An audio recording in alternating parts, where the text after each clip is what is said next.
સતત અને અવિરત વરસાદના કારણે સાપુતારાની શાળામાં ટપકવા લાગ્યું પાણી. કરોડોના ખર્ચે પ્રાથમિક શાળાનું નવીન બાંધકામ કર્યું હોવા છતાં પાણી ટપકતા કામની ગુણવત્તા પર સવાલ ઉઠ્યા. ગિરિમથક સાપુતારામાં જિલ્લા પંચાયત શિક્ષણ વિભાગ હસ્તકની પ્રાથમિક શાળામાં હાલમાં જ નવું બિલ્ડિંગ તૈયાર કરાયું.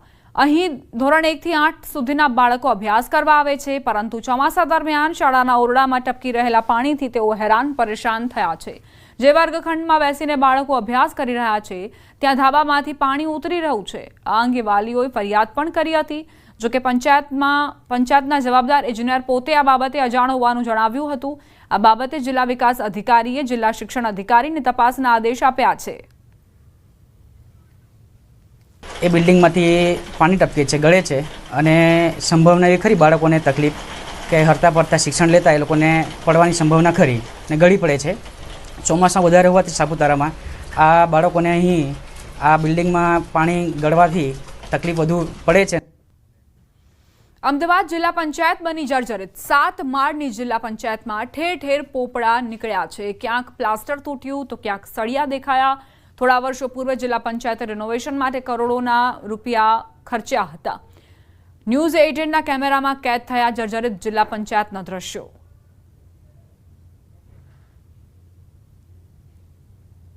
વરસાદી માહોલ હોય છે ત્યારે અમુક મકાનોમાં જવા માટે ચેતવું પડતું હોય છે, કારણ કે વરસાદના કારણે ભેજ લાગી જતો હોય છે, પોપડા પડતા હોય છે. આ પ્રકારની પરિસ્થિતિ જોવા મળતી હોય છે. પરંતુ અમદાવાદ જિલ્લા પંચાયતમાં પણ આ પ્રકારની પરિસ્થિતિનો સામનો જે છે તે કર્મચારીઓ હોય કે નાગરિકો જે છે તે કરી રહ્યા છે અને આ પ્રકારની સ્થિતિ અમદાવાદની અંદર પણ જોવા મળી રહી છે. અમદાવાદની આ જિલ્લા પંચાયત જે છે કે જેના તમામ ફ્લોર ઉપર ક્યાંક પ્લાસ્ટર તૂટી ગયું છે, તો ક્યાંક કોઈ રૂમની અંદરથી પાણી ટપકી રહ્યું છે, ક્યાંક પોપડા ખરતા હોય તે પ્રકારના દ્રશ્યો જે છે તે પણ જોવા મળે. એટલે કે અહીંથી નીકળો તો તમારે સાચવીને નીકળવું પડે, જાળવીને નીકળવું પડે તે પ્રકારની પરિસ્થિતિ છે. આ પ્રકારે સળિયા પણ બહાર નીકળી ચૂક્યા છે.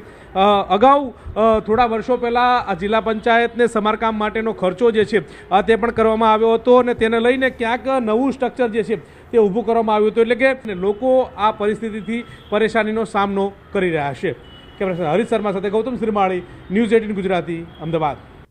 જિલ્લા પંચાયતમાં આવતા મુલાકાતીઓ પર તોડાતું જોખમ.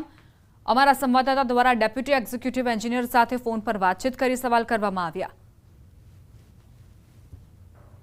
મેં જોયું ને તો પહેલા માળેથી લઈને છેક 7મા માળ સુધી ક્યાંક સીડી તૂટલી છે, સળિયા દેખાય છે. આ પ્રકારની પરિસ્થિતિ છે સાહેબ. એટલે નવી બનાવવા માટે સરકારમાં મંજૂરી માટે મોકલી આપી. સાહેબ, અગાઉ આપણે જે ખર્ચો કર્યો હતો બરોબર રિનોવેશન માટેનો, કેટલો ખર્ચો હતો? હવે તો એ વખત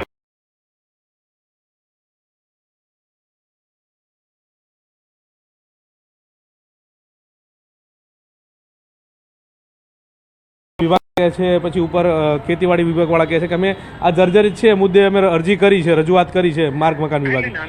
નાનું મોટું રિપેરિંગ ને હોય ને એ બાબતે કહેતો હોય કે આટલું રિપેર કરાવી દેજો એમ. તો આ રિપેરિંગ માટેની કેટલી અરજી આવી છે, એવું કાંઈ ખરું તમારી પાસે? હા, એ દોડવું પડશે. લગભગ 2-3 જગ્યાએથી આવ્યું છે રિપેરિંગ માટે. બસ સાહેબ, તો આ જ કહેવાનું છે તમારે? એટલે એમની ઓફ ધ રેકોર્ડ વાત તો પૂરો ને, બાકી બાઇક એવું કંઈ છે નહીં આપવું એમ, સમજો ને. આજે તમે કીધું એ જ કહેવાનું છે સાહેબ. તો જિલ્લા વિકાસ અધિકારી વિદય ખરે કે જેઓની સાથે વાત કરવા જતા જવાબ ન આપી તેમના દ્વારા ચાલતી પકડી લેવામાં આવી. પણ એમ નહીં, અત્યારે તમે જુઓ અમને જોયું ને પહેલા માટે દિલ્હી ઓફિસમાં આપણને ખબર હશે કે ના છે, પણ એ જ કહું છું છે કોને તમે, હું તમને એવું બધાને ખબર છે ને ભાઈ. આ તો સરકાર પાસે ઓલરેડી હું બતાવી દીધી છે કે જૂની પંચાયત છે, બધા લખીને. પણ એમને હવે અત્યારે કંઈક નવું કંઈ પ્રપોઝલ આવ્યું છે કોઈનું કે કોઈ રજૂઆત આવી છે? કારણ કે હું જઈને આવ્યો, જોયું. હા, જેટલી હા જી સાહેબ, મને કહો છો એ ઓન કેમેરા કોણ સાહેબ? હું એમ કહેવા માંગુ છું કઈ નથી સર, બાઇટ જ કરવી છે મારે. ભાવનગરમાં શાસકો વિકાસની મોટી વાતો કરે છે, પણ રૂપિયા 2.50 કરોડનો તરસમિયા કમ્યુનિટી હોલ બનાવવામાં વર્ષો કાઢી નાખ્યા પછી ભાડે આપવાના હજુ સુધી કોઈ ઠેકાણા નથી. મ્યુનિસિપલ કોર્પોરેશનની ઘોર બેદરકારીના લીધે 10 મહિનાથી તરસમિયા હોલ ધૂળ ખાઈ રહ્યો છે. લગ્નસરાની સિઝન ચાલી રહી છે અને એવામાં ભાડાના લાખો રૂપિયાની આવક આ હોલે ગુમાવી છે. 4 અધિકારીઓ બદલાયા બાદ હોલ ભાડે આપી શકાયો નથી. હજુ ફાયર એનઓસી જ બાકી છે. ખંડેર બની રહેલા કમ્યુનિટી હોલની અંદર અસામાજિક તત્વોનો આતંક પણ જોવા મળી રહ્યો છે.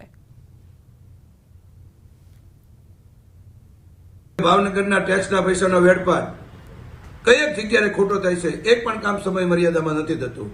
તરસમિયા સરસ મજાનો હોલ બનાવ્યો હતો, ખાતમુહૂર્ત કરી નાખ્યું. 2.5 કરોડ જેવી રકમ ખર્ચવા છતાં લોકોને સુવિધા મળતી નથી, દુવિધા મળે છે. આવારા તત્વોનો ત્રાસ, એની અંદર મહેફિલો થાય છે. આ જ કોર્પોરેશનના સત્તાધીશોની નજર શૂન્ય નહીં ગઈ હોય. હોલ બની ગયો છે. આપણે અંદાજિત 7-8 મહિના પહેલા એનું સિવિલ વર્ક પૂરું થયેલું છે. એમાં ફાયરનું કામ બાકી હતું, જે એજન્સીને લીધે બાકી હતું, ને એ કામે લાસ્ટ વીકમાં પૂરું થઈ ગયું છે અને એનઓસી માટેની અમારી પ્રક્રિયા શરૂ છે ને આ અઠવાડિયે અમારું એનઓસી આવી જશે. આ સાથે જ બુલેટિનમાં અત્યારે બસ આટલું જ. વધુ અપડેટ્સ માટે આપ જોતા રહો ન્યૂઝ 18 ગુજરાતી.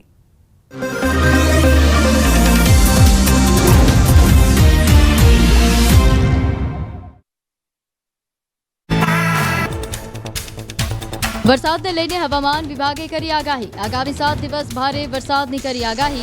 નવસારી, વલસાડ, દાદરાનગર હવેલી સહિતમાં વરસાદની આગાહી. તો દક્ષિણ ગુજરાતના માછીમારોને દરિયો ન ખેડવા સૂચના. 3 સપ્ટેમ્બરથી ભારે વરસાદ સાથે રાજ્યમાં orange alert. Upper air circulation, monsoon trough અને લો પ્રેશર સક્રિય થતા 4 અને 5 સપ્ટેમ્બરે વરસાદનું જોર વધશે. સપ્ટેમ્બરમાં સામાન્ય કરતાં વધુ વરસાદની શક્યતા. વરસાદને લઈને અંબાલાલ પટેલે કરી આગાહી. સપ્ટેમ્બરમાં અતિભારે વરસાદ પડશે. 4 થી 9 સપ્ટેમ્બર સુધી રાજ્યમાં વરસાદની આગાહી. સમુદ્રમાં ઊંચા મોજા ઉછળશે. 5 સપ્ટેમ્બરની આસપાસ દક્ષિણ ગુજરાતમાં ભારેથી અતિભારે વરસાદની શક્યતા રહેશે. કેટલાક ભાગોમાં મુશળધાર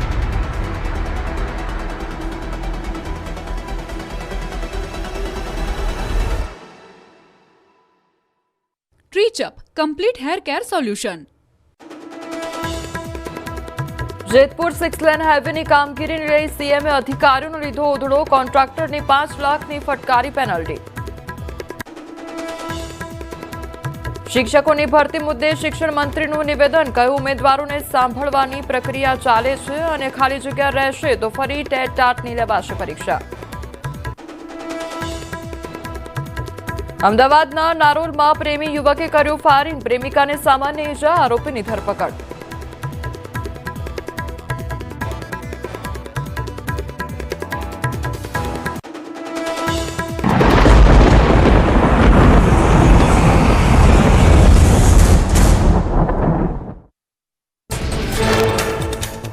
દાહોદમાં રીલ્સ માટે જીવ જોખમમાં મૂકી